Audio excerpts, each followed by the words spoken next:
What is chiaroscuro in Renaissance drawing?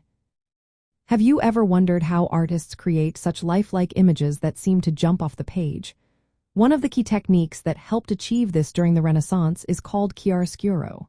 This term comes from Italian words that mean light and dark. It refers to the use of strong contrasts between light and shadow in art. This technique creates the illusion of three-dimensional volume and depth on a flat surface.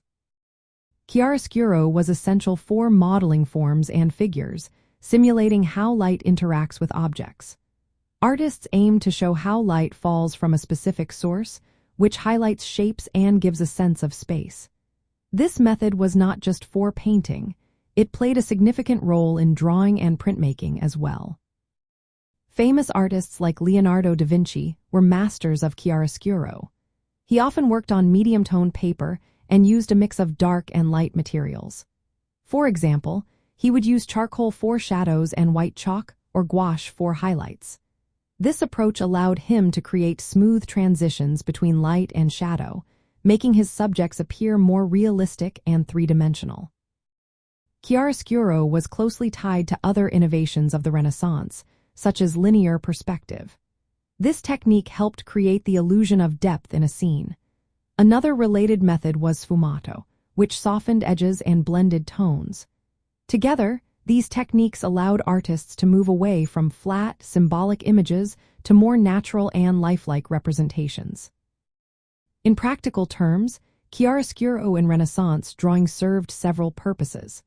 It helped convey three-dimensionality by modeling figures with light and shadow instead of relying solely on outlines. This technique also directed the viewer's attention, highlighting important elements with brighter tones while keeping less important areas in shadow. Moreover, chiaroscuro added dramatic and emotional impact to images. The contrasts between light and dark suggested volume and presence, making the artwork more engaging.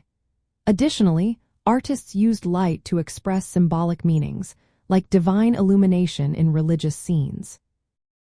Overall, chiaroscuro was a fundamental technique in Renaissance art. It contributed to the period's focus on realism, depth, and the study of light as a natural phenomenon.